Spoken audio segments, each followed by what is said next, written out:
তুমি এটা কেন করলা? ঈশান, আমি তোমাকে বারবার বলছি বাবার সামনে রাগটা একটু কন্ট্রোল করে ভদ্রভাবে কথা বলতে। আমার জন্য এতটুকু করতে পারলা না? আমি বাবাকে অনেক কষ্ট করে ম্যানেজ করছি, তুমি জাস্ট একটাবার কি সরি বলো, সব কিছু ঠিক হয়ে যাবে।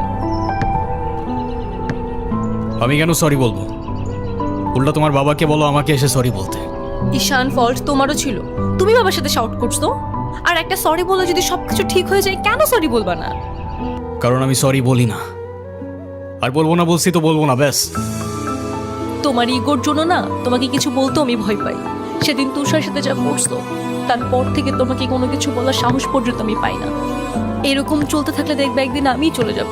তো যাও না, তোমাদের আর কেউ আটকায় রাখেন।